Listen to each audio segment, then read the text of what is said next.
Hello everyone. Thank you so much for joining us today. My name is Anthony Salas, and on behalf of the American Marketing Association, I'd like to welcome you to today's webcast sponsored by ThinkVine, entitled Data-Driven Strategic Marketing: How to Integrate Analytics and Technology with Marketing Decisions. We here at the AMA provide you with this webcast as one of the many special programs we offer to the marketing community, and we invite you to participate in this ongoing series of free web seminars to help you drive the greatest return on your marketing investments, whether it's in research, advertising, promotions, social media, and beyond. Our webcasts offer education in all key areas of marketing, so make sure to join us every week for our informative thought leader webcasts that feature some of the most expert minds in marketing. You can find out more information at marketingpower.com/webcast. Before we do get started today, I'd like to go over a few housekeeping items. Our webcast is being recorded and will be made available to you soon after today's live presentation. If you have any technical or content-related questions, please use the chat feature located to the left of your viewing screen. Technical questions will be addressed as soon as they are received, and our content questions will be reviewed and addressed at the end of the presentation, so feel free to enter those at any time. Also a reminder, we do have the conversation going today on Twitter during the live presentation. You can join that conversation by searching for hashtag #MarketingROI. And I would like to go ahead and introduce our speakers for today's webcast. We will be joined by Tina Moffitt of Forrester Research. She's an analyst and guest speaker. Damon Ragusa, who is founder and chief strategy officer with ThinkVine. Paul Pellman, who is CEO of Odometry. And Jim Price, who is CEO of Empower Media Marketing. Got a lot of great speakers joining us with a lot of great information. So with that, I'm going to turn things over to Tina to get us started. Great. Thank you, Anthony, and welcome everybody to our webinar on data-driven strategic marketing, how to integrate analytics and technology with marketing decisions. Specifically, we will be talking about today elevating marketing measurement, how we use marketing mix modeling and attribution together to understand marketing effectiveness. Like Anthony said, I'm joined with Damon Ragusa, CEO of ThinkVine, a strategic marketing measurement services provider. Paul Pellman of Odometry, a cross-channel attribution provider, and Jim Price of the Empower Group, a full-service media agency for digital and offline channels. Again, my name is Tina Moffitt. I am an analyst with the Customer Intelligence Group at Forrester Research, and I cover cross-channel attribution, marketing measurement, metrics, and ROI. So again, today we'll be exploring these two different measurement approaches and how they should be used together to understanding marketing effectiveness.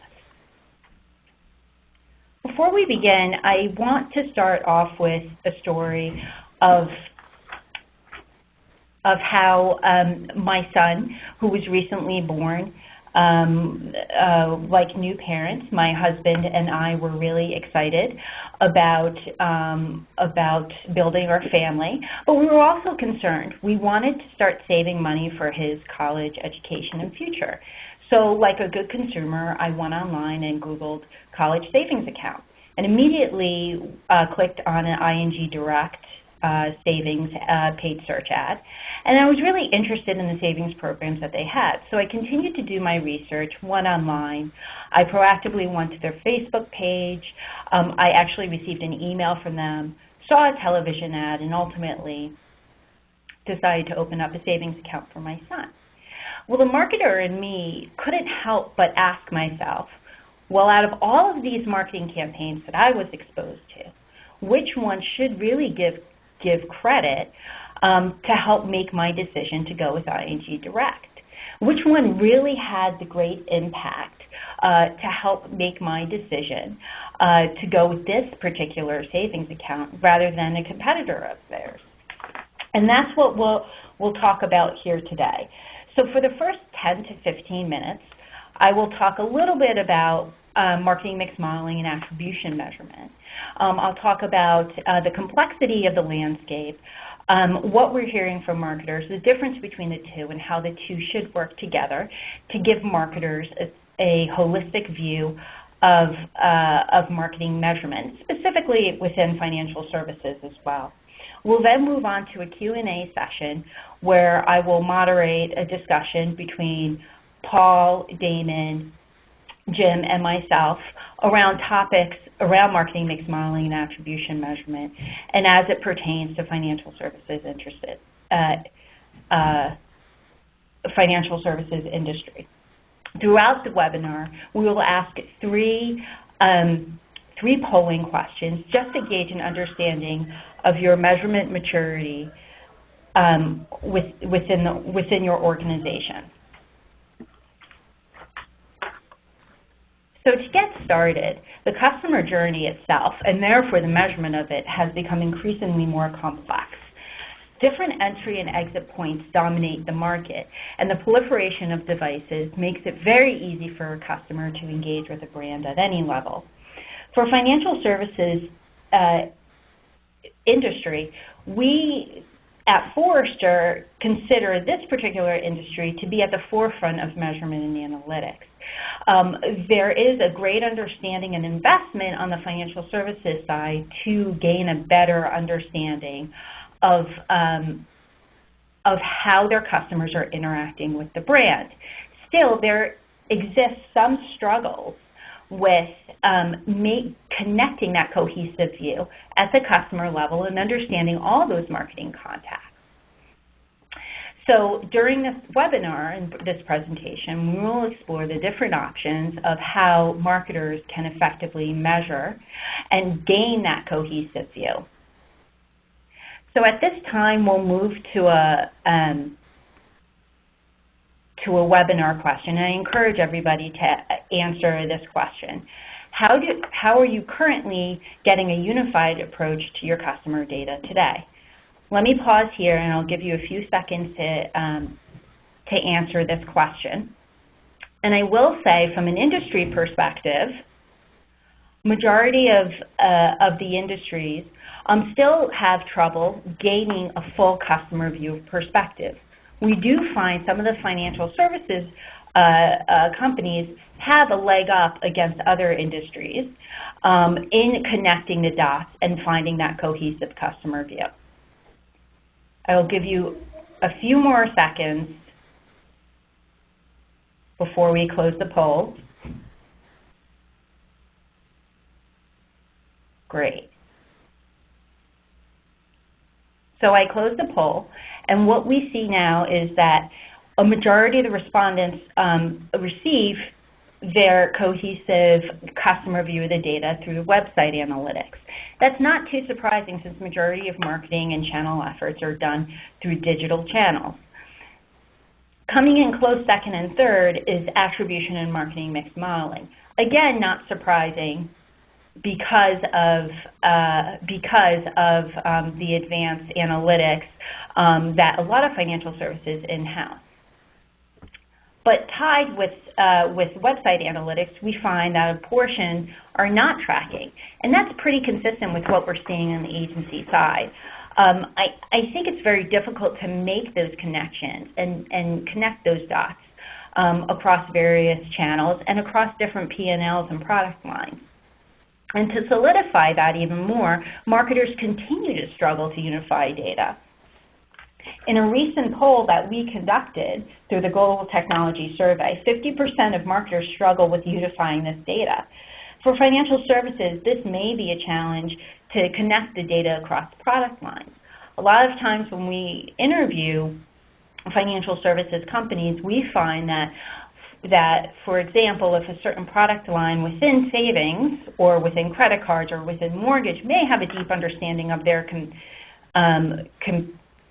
customers, but they may not have a complete view of whether or not that customer who has a mortgage within a certain financial services company also has a savings account or checking account or credit card. So they struggle with connecting the dots. marketing mix modeling and attribution want to help and push marketers forward in connecting those dots. And there are several partners out there right now that that financial services companies can turn to and work with to help attain that measurement nirvana. But who are they exactly? So we really classify measurement and marketing partners into 3 different buckets that can help financial services organizations improve their measurement efforts. First one being marketing mix modeling vendors. They provide insights and optimization recommendations across all channels. They have been doing this for about 30 years and really have grown to foster and advance their approach to marketing mix modeling. Second is attribution service providers. This is a new group of measurement providers that's cropped up in the past 5 years, providing insights and optimization recommendations to specific marketing tactics within channels. So both provide very relevant insight to very different levels of marketing and channel insights. And then we have the agencies that lead the strategic and tactical marketing idea generation and execution. They provide the industry and creative expertise on the tactical components of the marketing campaign. They also bring new ideas to the table because they are at the cutting edge of the quickly changing digital and media environment. They understand how customers are communicating with brands, what types of messaging and creatives are really speaking to brands, and how to bring that to life. So all should work together to drive a more cohesive marketing measurement strategy, including optimization. But let's dive deeper into the different measurement approaches. What exactly do we mean by marketing mix modeling and attribution, and how do they differ from each other? So Forrester defines marketing mix modeling as a process of using statistical analysis to estimate, optimize, and predict the impact of paid, earned, and owned multi-channel marketing tactics on future business revenue and any other key metric. So marketing mix modeling really takes into account not only the different channels that make up the marketing mix, but also different exogenous factors such as seasonality, regional market, sales, pricing, couponing to understand the impact on your marketing mix. Within that, media mix modeling looks specifically at the paid portion of the marketing mix modeling. So what is the right mix of online, TV, out-of-home, mobile, and print and radio? How should I allocate my budgets? And what should I optimize on a very channel-specific level? This insights really drives marketing budget decisions for CMOs and helps understand which channel is working and which channels they need to optimize on. Marketing mix modeling is just in general is essential for any marketer and analytics resource to have in their toolkit for 2 reasons. One, media consumption is completely fragmented at this point. Consumers have access to different devices. They want to communicate with the brand in different ways, whether it would be accessing their savings account through mobile, through iPad, whether it would be making sure that they can connect and they receive relevant ads through different devices. And there also is a need for an accountability. For example, marketing budgets are really being constricted now. CMOs want to understand which channels they should optimize on and invest in. Marketing mix modeling can help provide that. Now, what's the difference between marketing mix modeling and attribution? Well, what is attribution? So let's look into how we define attribution. Cross-channel attribution is the practice of using statistical analysis to allocate proportional credit to any marketing communications across all channels, which leads to a desired customer interaction. This is very similar to media mix modeling in terms of approach. However, cross-channel attribution gets down to a very granular level of information. It's able to properly allocate credit at a tactical, creative, placement level that led to a desired customer action. Additionally, it's able to help marketers plan and make real live changes to existing in-flight campaigns, and able to optimize on the specific tactics that will lead to that desired customer outcome. So now that we've kind of defined the differences, let's look at them together to see how, side by side, to see how they should work together. So to recap, both measurement frameworks calculate strategic and tactical marketing effectiveness. Marketing mix modeling primarily measures all marketing channels, including traditional and emerging channels, and measures the impact of that potential frequency and reach and ROI and sales attribution. It forecasts out the KPIs such as ROI and revenue or sales, and it provides strategic scenario planning and marketing recommendations, including budget optimization. So at a very strategic level, it paints the picture and sets the stage. It tells marketers which channels are working, how they should be budgeted, what outside factors are influencing them, and where they should optimize on specific channels. Cross-channel attribution takes that information and primarily measures the true impact of within a certain channel. What is that marketing tactic and campaign that should receive the appropriate credit to that desired customer action? It provides historical analysis of marketing efforts and the impact of KPIs, such as conversions and ROI and profitability. And then it uses predictive models and scenario planning to generate marketing recommendations that achieve that incremental gain for in-flight campaigns. So how should they work together? Both measurement approaches, while the approaches may be similar, they both answer different and direct marketers in very different strategic and tactical ways. Both can work together to drive this holistic marketing performance measurement. So marketing mix modeling sets and optimizes the marketing strategy. For example, if I am a CMO and my marketing mix model tells me that 40% of my budget should be allocated to media such as TV ads, 10% to traditional direct marketing or even statement inserts, and 50% to digital. I then take that information to inform my marketing channel leads of their specific budgets. Marketing channel leads would then use cross-channel attribution to help better understand within a certain channel what specific campaign or tactic is going to drive revenue.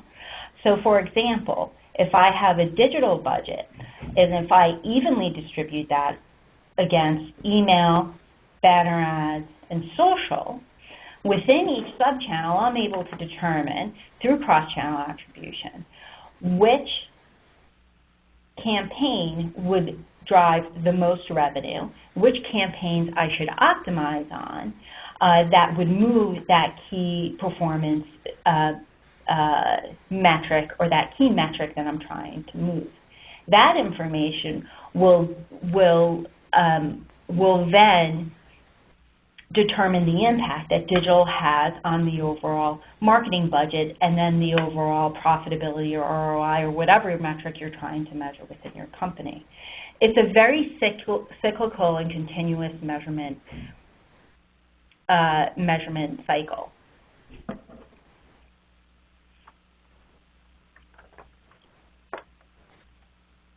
So now that we've defined what marketing mix modeling is and what cross-channel attribution is and how they should work together, what as an organization, specifically for financial services, what do they need to do to make sure they are prepared to work across functions to drive measurement? there are a few key things at Forrester that we defined as important that every organization should have in place before moving on to this measurement strategy. First being is outline marketing objectives that are aligned to your business goals. This sounds like a very vanilla general statement, but it's also very important, one, to make sure you're aligned with what your CEO and CMO has designated for your quarterly and yearly goals. We find that a lot of organizations and marketing organizations are not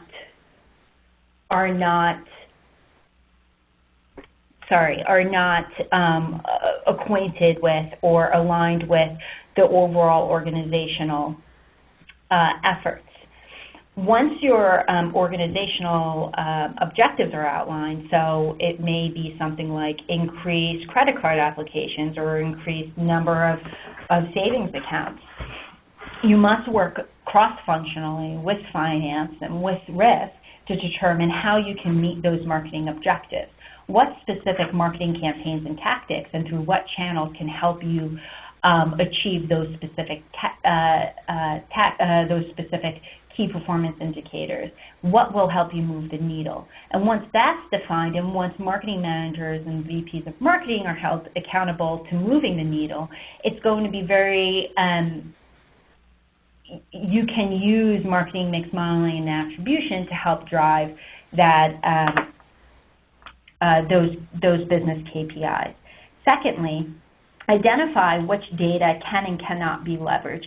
Specifically for financial services, you need to determine which data is available when developing any type of optimization and measurement approach. Because financial services leverages a plethora of data sources, both in-house customer-level data and third-party data sources, you need to understand which data can be married together and which cannot. Which data from risk, from finance, from marketing, from product marketing can you use to better understand that customer view? This is extremely important because it will help you understand what your limitations are in establishing a marketing measurement strategy. Third, map out existing measurement framework from data, technology, infrastructure, and metrics used. This is a really good exercise for organizations to go through when they start to build a cohesive measurement strategy. From a data perspective, it's understanding what data points you have available. And like my previous point, it's understanding what can and cannot be leveraged, understanding the quality of the data, and understanding which data is available and which data is not available. Second, technology, understanding what technology you currently use, how the data is being stored, what are the tools to access it, and what are the limitations of the existing technology and infrastructure that may help or hurt your measurement strategy. And third, what are your current metrics that you're using to measure success? How are those metrics that your marketing managers or your CMOs, how are they different or how are they the same? Are you defining them the same way? So it's important to map out the existing measurement and metrics framework so that you can better understand where you fall on the measurement maturity model.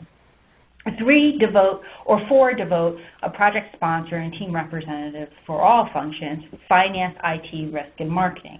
And I say this specifically for financial services because we find that financial services industries embrace more of analytics and measurement to help drive business strategy. We often find that finance, risk, and IT are involved in the data analytics component to certain extents.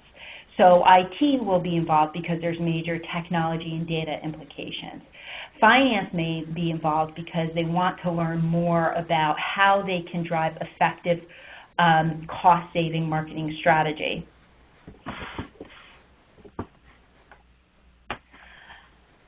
And risk may be involved as well because they want to understand how they can effectively target to credit-worthy customers or or low-risk customers. So it's important to have all those functions involved in this measurement effort because they all have something to gain from it.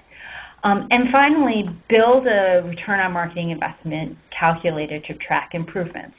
This is particularly important for this type of measurement framework from a perspective of, does making the investment in marketing mix modeling or attribution pay off in the long run? So understand how you were measuring before you employ this tactic versus how you were measuring after, to see if there is a difference in that desired customer outcome, or a difference in your key performance indicators or your metrics, to determine whether or not the investment in this new measurement approach is working for your organization. Now, if you employ these 5 tactics to determine where you are in terms of measurement maturity, you can then engage with your partners, your existing partners, or with looking at different service providers to help you move forward to understand that cohesive measurement strategy. So at this point, we'll go into our next polling question. Do you feel you have a clearer understanding of how to get started using your data to improve your marketing ROI? I encourage everybody to answer these questions, and I'll give you guys 20 more seconds to answer. And measuring marketing ROI from a channel perspective can be relatively easy, but again, in a world where devices are exploding, ways people are interacting with the customers seem to be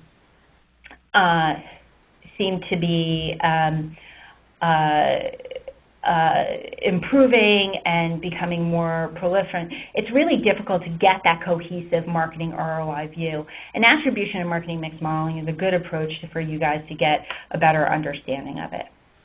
So we'll close the poll right now. 41% said, yeah, I do feel I have a clear understanding of how to get started in using data, which is a good thing.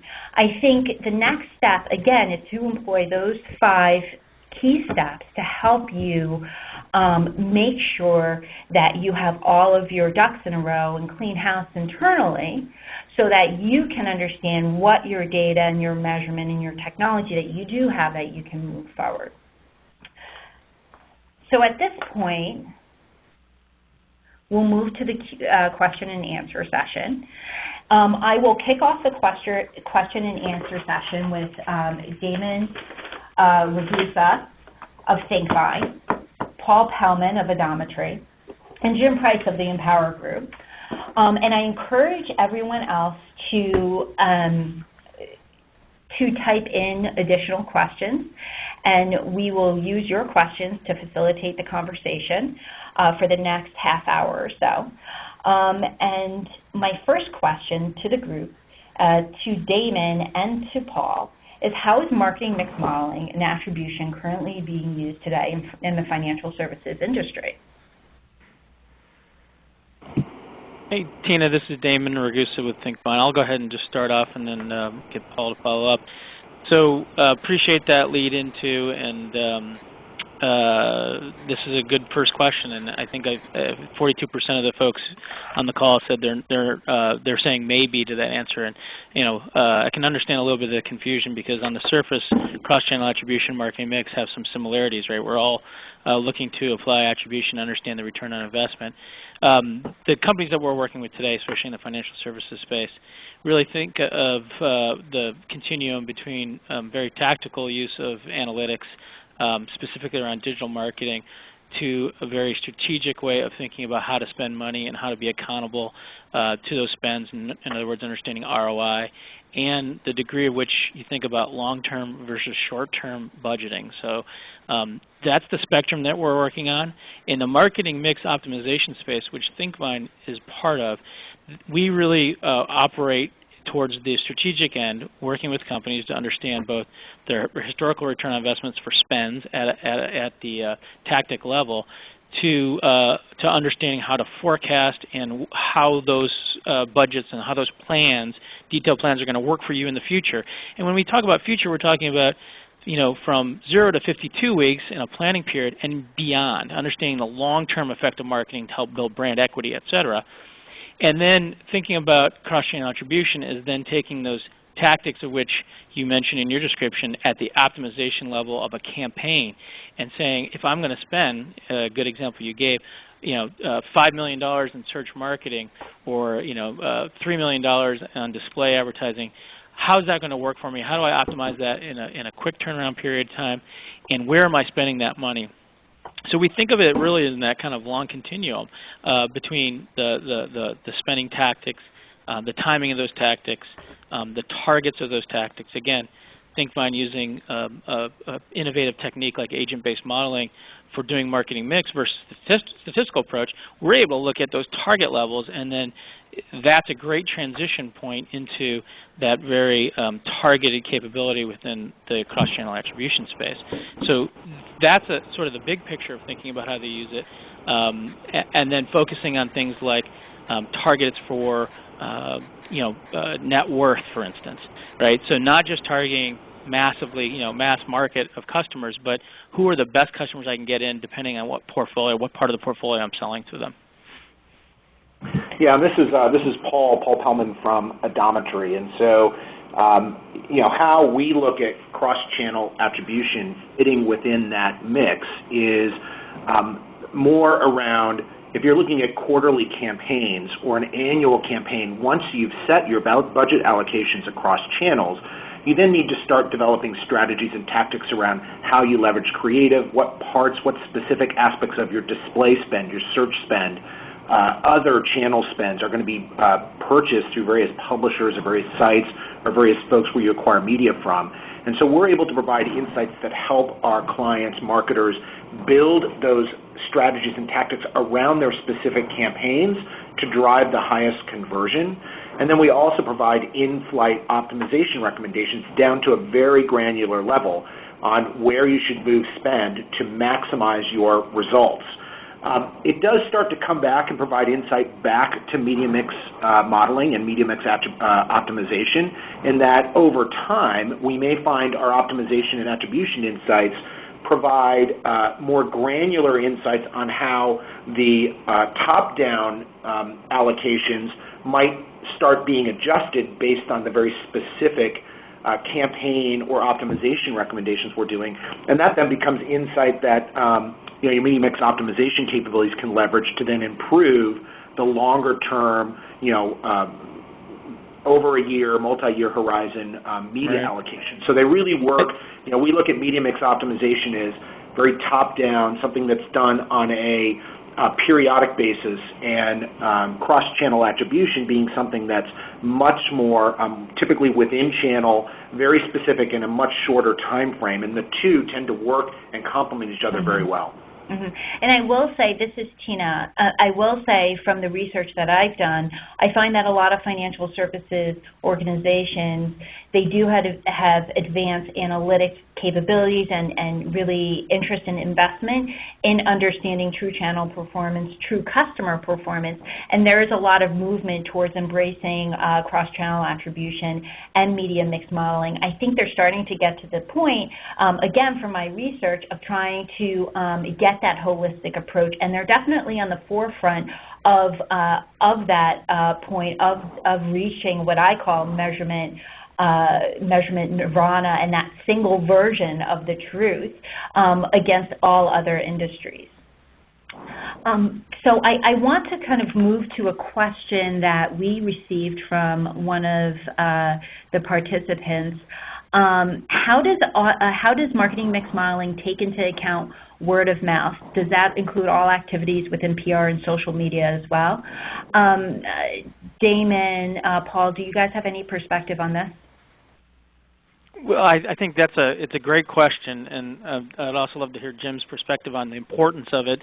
But from the modeling perspective, this is one of the big challenge areas for traditional marketing mix. As you kind of led in the front end of this, traditionally the companies are using statistical models, and they're very much challenged around the notion of word of mouth generically, and then even taking into consideration things like social media, et cetera.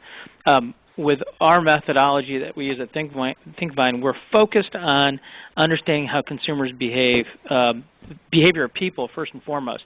And it's really a simulation solution as opposed to a statistical modeling solution. So we have the ability to look at how individuals in a social setting will interact and spread information.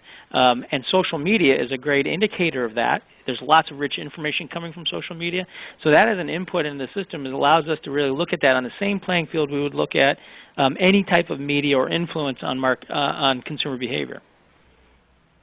Yeah, this is Jim. Thanks, Damon. I'll add to that. And at Empower, we define kind of word of mouth or of anything that's in the influencer, PR bucket, social, or experiential grassroots. And one of the keys to ThinkVine is it does enable us to look at those channels opposed to the traditional channels and do some modeling and determine how that is working for us. One thing that I'd be very careful of when doing this is setting it up with senior management and making sure that they understand that if we are including these metrics in the model, that they very well could be telling signs to how the media mix should shift.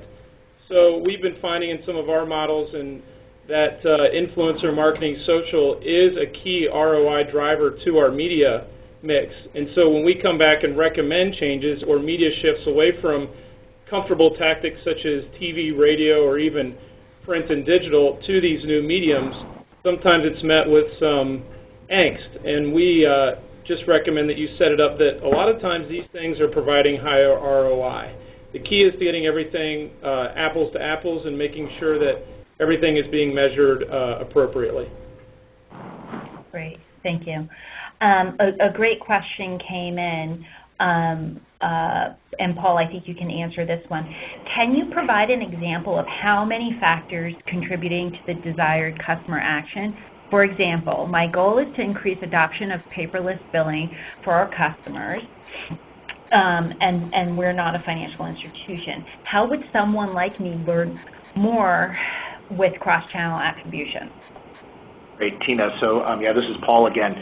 So that's a great question. I think the first thing that we do from an attribution standpoint, especially on the digital side, is we're able to understand at the user level all of the specific media elements, the stream of media that users are seeing before they convert or don't convert.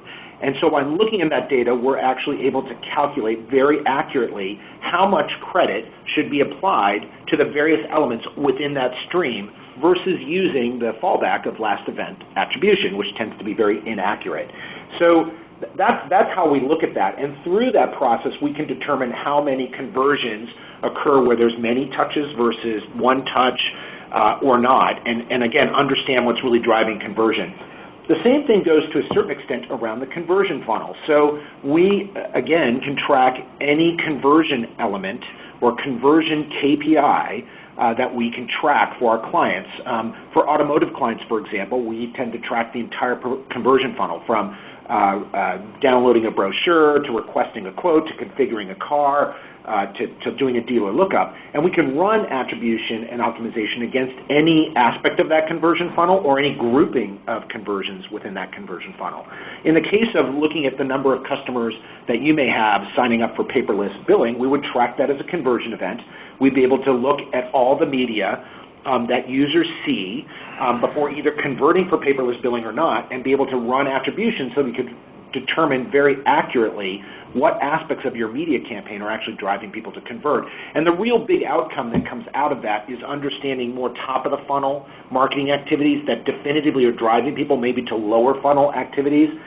In the past, with last event attribution, you're going to give 100% of that credit to the low, bottom of the funnel activities versus understanding the very accurate impact that those top-of-the-funnel marketing efforts might be having.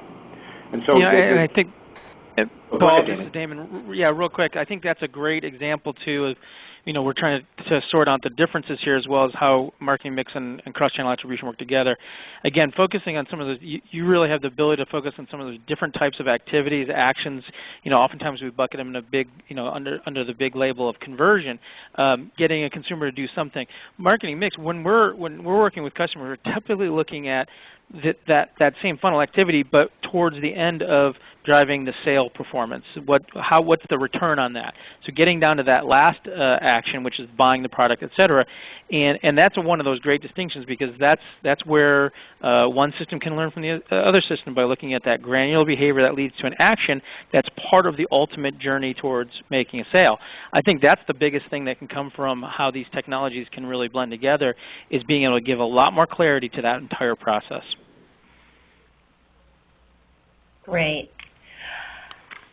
Another question from the audience.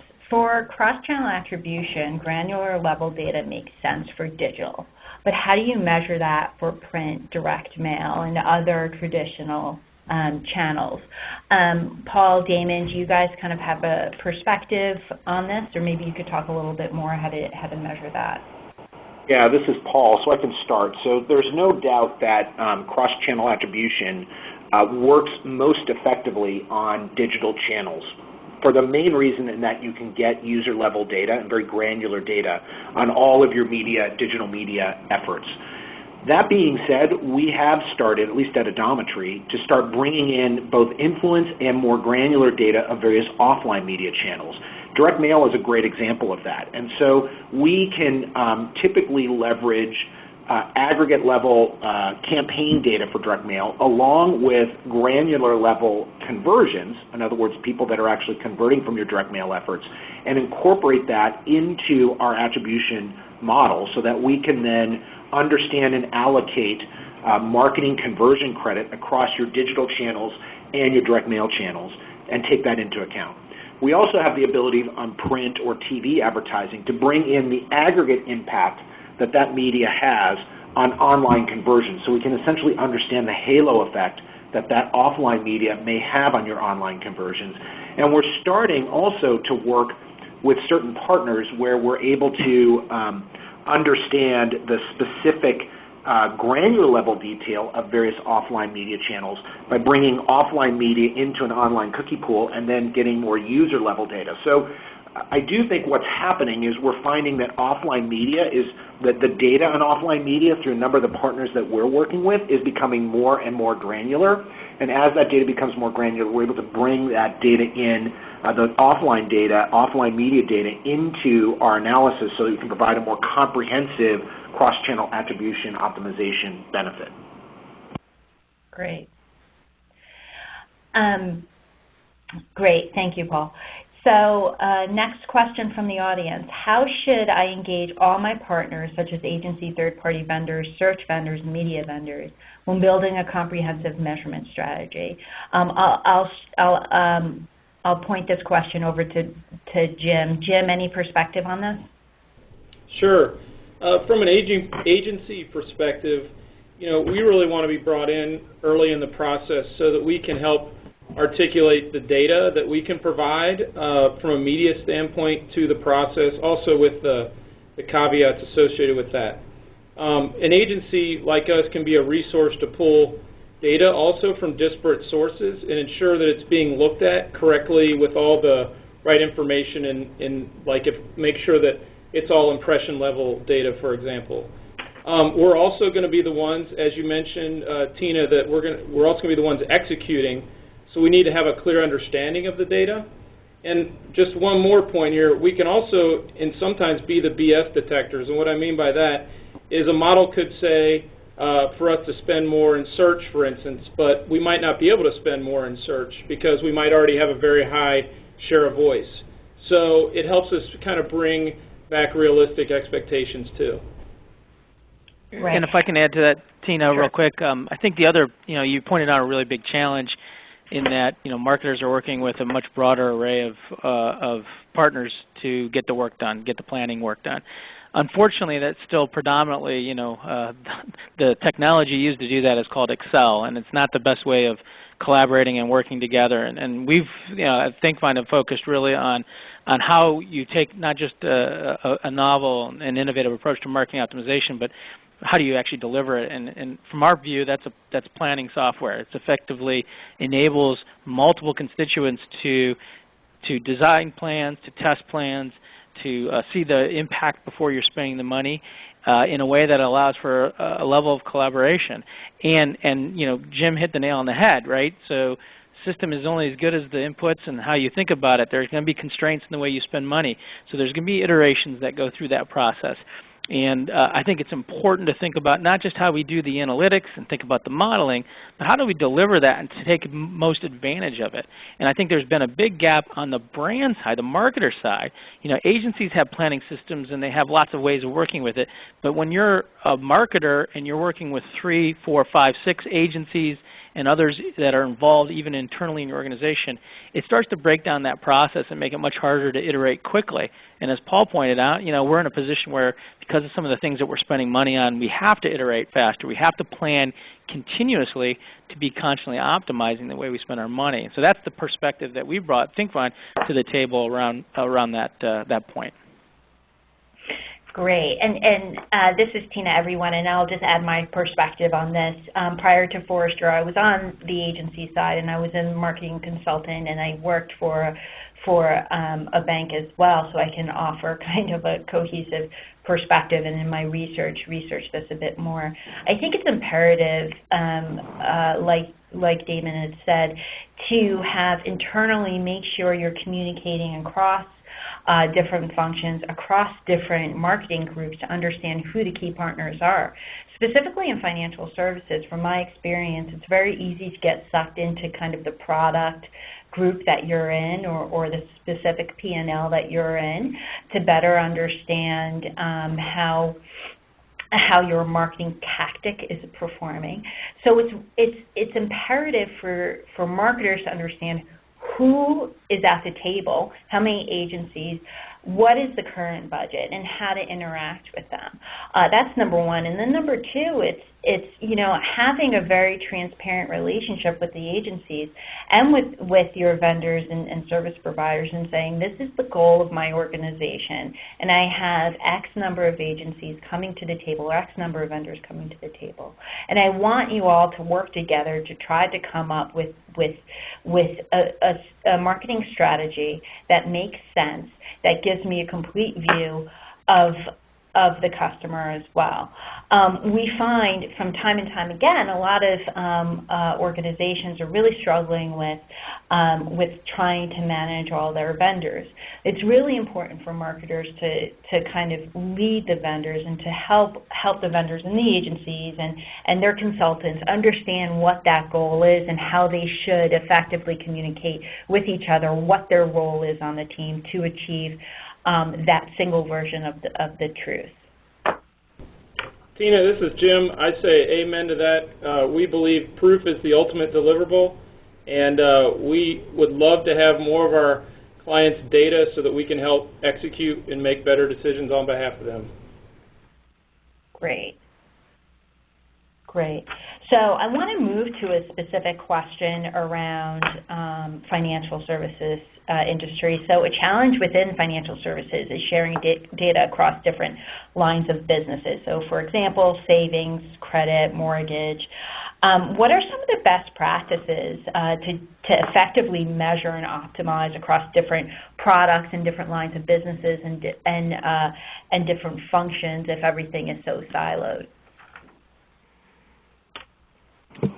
Tina, this is Damon. I'll jump in first on that one. I think one of the key things when you start talking about more of a portfolio view, when you talk about different lines of businesses, is the effect of the larger brand on how you market those individual products. So we'll often refer to as the halo effect, right? So if I'm marketing my big brand on top of a line of deposit type of accounts, that marketing will likely also have an influence on what I may be doing over on the investment side of the business or on some of my other product lines, home mortgages, et cetera.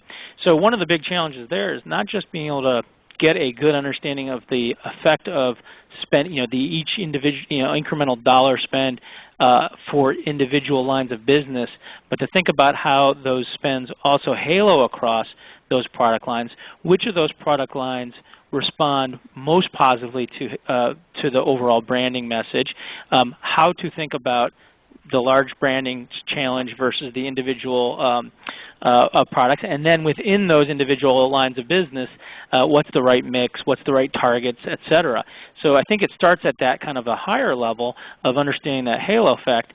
And then the last thing I'll add to it, go back to short-term versus long-term, right? So this is the big challenge here too, is how do I think about not just the short-term effect, as things like Paul can talk about as an individual campaign running and optimizing that may be in a 6 to 8 week window, but I'm talking about how do I mature that large brand that I'm working on to support all these different products within my portfolio over the next year, 2 years, 3 years, and what are those investment dollars doing for those next years to make my marketing dollars more efficient? Yeah, and this is Paul. I guess the thing I'll add to that is we see very strong correlation, as Damon alluded to, within a campaign between more brand-oriented creative and more offer-oriented creative, or more brand-oriented marketing activities versus more offer-driven marketing activities. And we see that impact in financial service clients and other clients. Multi-channel retail is another great example, where we see kind of cross-product or cross-product category lift and impact. And again, only a accurate cross-channel attribution platform is going to be able to discern that and figure that out. There is a broader question that was kind of asked in there, which is in an environment where privacy is a huge issue in financial service clients and the financial services industry, there could be for certain clients kind of very specific barriers, purposeful barriers to maintain segregation of data. We obviously, from an attribution standpoint, can only work with the data that our client can get us or that we can get for our client. Now, we're going to do that in a PII compliant mechanism, and we have many financial services clients where we go through all the rigors to make sure that we're not capturing any kind of personally identifiable information or anything that would create issues for our client. That usually allows us to see, at least within the product categories that are most directly tied together, the ability to understand some of those cross-product or cross-channel or brand versus offer-specific campaign insights and impact. And we do tend to, with those clients, have to go through a little bit more of a kind of rigorous process with our clients' internal teams to make sure that we're going to comply with all those standards. But typically, we are able to see that kind of insight, and those insights are usually something that our clients want to be able to uncover. And this is Jim, and I'll add on to that real quick. One thing I want to make note of is just like Paul's talking, there's a correlation between brand and offer. From an agency perspective, when it comes to attribution, we're seeing a huge correlation between display and search. So if you are having a hard time selling to folks on why display is effective, attribution is your solution, because we're seeing in your industry as well as with others that when running display, it is a huge component of the media mix when you're not measuring just last click attribution. Great, thank you all for that. Now, part of implementing these measurement approaches, I think from what I'm hearing, from the inquiries that I'm taking in consulting that I'm doing, is the challenge of just kind of organizational challenges, all these different challenges that marketers are facing to implement this marketing strategy. But what are some of the challenges that you guys are seeing from the measurement services perspective and from the agency perspective when trying to implement this new measurement strategy, specifically when two different measurement approaches like marketing mix modeling and attribution are being leveraged together? Tina, that's a really good question. This is Damon Ragusa at ThinkFine. The challenge is, right, you have two different measurement systems, and oftentimes when you're working with organizations that have a lot of direct marketing, you're actually working with three measurement systems because you have the direct response, essentially what boils down to the last click. So I send out 10,000 emails. I know exactly what kind of return I got from it. Then you use fractional attribution from an attribution provider like Adometry, and you're going to get another view because it's going to take into account the interaction between all those click paths and what the consumer behavior that's driving that.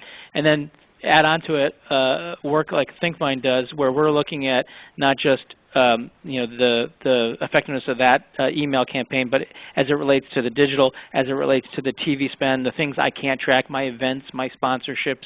We really expand out that view of things that are influencing. It could be pricing and elements of the product. So you have 3 different metrics that you have to look at. Now, if you're good and you're thinking about it, they are really subsets of each other along that path. And it takes really an understanding, a deep understanding of how that works and what those different measurements mean and how they work for you. And then obviously an extra step. And the extra step is how do you make the math fit between the higher level marketing mix, the strategic view of marketing mix, to the more campaign level and specific tactical level view you may get from a cross-channel attribution result. So, making those work is doable, but it requires an extra step. And so that's the one thing you have to think through before you really go down that road is, are you comfortable really working with organizationally and managing a different set of metrics for that business?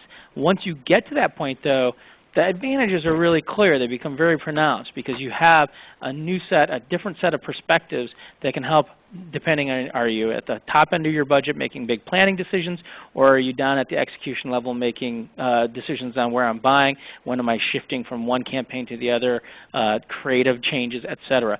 That's the way you should think about that whole continuum in terms of how you plan it out. Yeah, I'll add just a quick comment. I think Damon's spot on.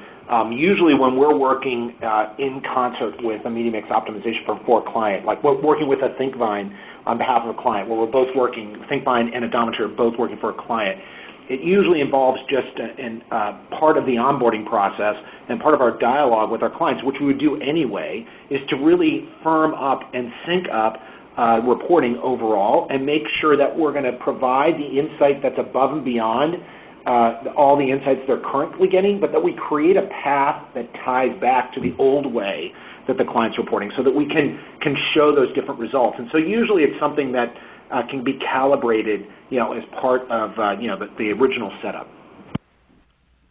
Great. And we have exactly a minute left, so I want to ask our panel group if they could leave with some closing thoughts. Damon? Sure. This is, this is Paul. I'll go quickly. I'd say that the highest closing level thought that I have and we have at Odometry is just as online media and as offline media starts acting more like online media, attribution really allows clients to leverage all this granular data to get much more precise data.